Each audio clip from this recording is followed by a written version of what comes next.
Hi everyone, and welcome to another Diz Explores Movie-sode, where we talk about forgotten Disney movies. I'm Jessica, and today I'll be talking about a very special forgotten Disney movie, one that might win the award for the worst Disney movie of all time, The Black Cauldron. Now, if you've never heard of this one, you're not alone. The Black Cauldron opened in theaters in 1985, but was never released for home distribution until 1998 as part of a larger pack. So even if you saw it in theaters, you couldn't get your hands on it if you tried until basically you forgot it ever existed in the first place. Now, this Disney movie was loosely based on a book series called The Chronicles of Prydain. And in this series, and also in the Disney movie, a young pig keeper named Taran explores a mythical kingdom which is called Prydain.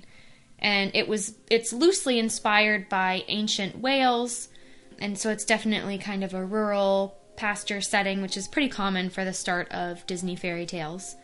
And the evil horned king, who's the big villain in the movie, he steals one of the pigs that has magical powers in order to find this legendary artifact known as the Black Cauldron. And the power of the Black Cauldron will give him basically an invincible army so he can take over the kingdom and probably the world. And Taran, in an effort to go rescue back his pig, eventually teams up with a princess, a strange dog-like creature, and a bard to stop the Horned King from building this army and basically protecting the Black Cauldron's magic. So when you hear that synopsis, it sounds like a unique fairy tale that still kind of follows some of the basic story elements, and it sounds like it's right up Disney's alley. So what went wrong? Why was it such a nightmare? The short answer is everything. From initial development to the last minute of editing, the Black Cauldron just faced one problem after another. So, first of all, this project never had a steady hand at the wheel, which is always a big problem.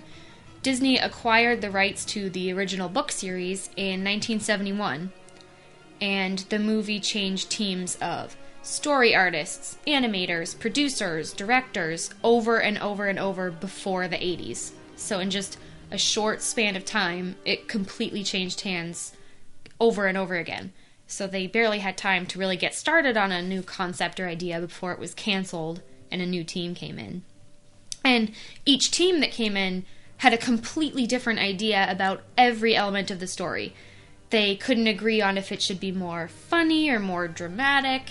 They couldn't agree on character designs, especially for the Horned King. And a lot of times they couldn't even agree on what the capabilities of the animators were and where their limits were in terms of technology and how they could get it to look. But finally, by the start of the 80s, the Black Cauldron kind of had a set team, and they really started getting to work. And then it seemed like, okay, it's going to be smooth sailing, right? But no, because the next wave of problems kind of came rolling in near the end of production. At its first test screening, the Black Cauldron completely just bombed. During the climactic cauldron scene where there's the big confrontation with the gang and the Horned King, it scared kids to death, and kids actually ran out of the theater screaming, which was something that had never happened in a Disney showing before. And parents obviously were really mad, saying it was too dark, and a lot of people that saw it just thought it was too long and kind of pointless. So, just like the crew for the movie, at this time, Disney execs were kind of in and out, and there was a lot of turmoil at the top. And the new chairman, Jeff Katzenberg, did not want his first release to be known as scaring families and making kids cry. So he insisted that the movie had to be heavily edited and not so much redone, but very, very tightly controlled, and a lot of it needed to be cut, which would change the whole feel of the movie.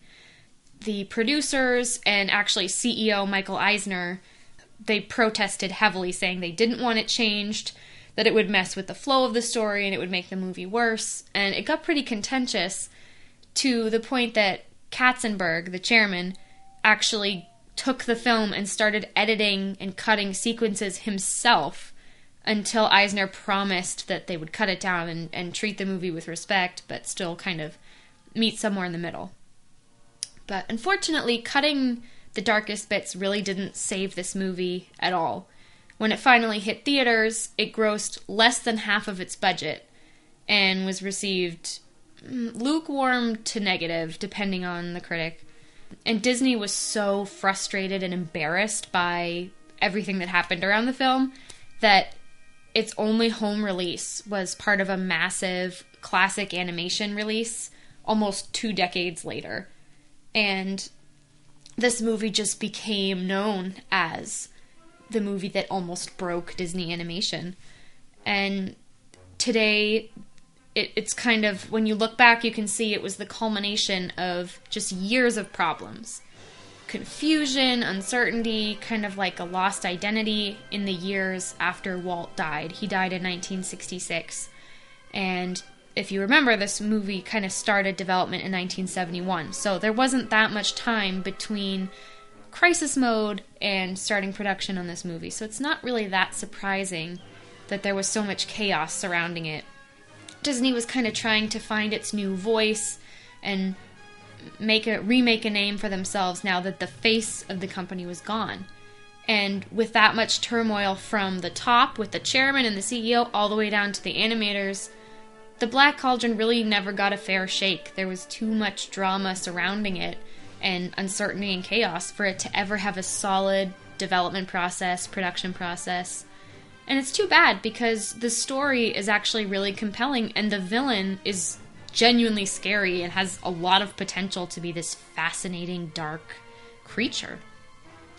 But, now that Disney is kind of in an age of a lot of remakes and live-action interpretations of classics, who knows? It's possible they'll give this story the fair shake that it never got, give it that second chance to really shine on its own. But for now, it is kind of known as this blip on the radar, and I think Disney would like to forget about it. Not so much because the movie itself was bad, but more because it's sort of a representation of the low point in the studio's history. So that's kind of why the Black Cauldron has the reputation that it has and kind of disappeared into the forgotten Disney realm. But I'd like to know what you guys think. Do you think that the Black Cauldron deserves a second chance? Or do you think that it's just not a good movie? I'd love to hear your thoughts. So to get in touch with me and the rest of the troupe, find us on Facebook, Twitter, Instagram, all at the Diz Explorers, or you can visit our site over on dizexplorers.com. So thank you so much for listening, and we'll be back soon with some brand new episodes, mini-sodes, and movie-sodes. Until next time, thanks for listening.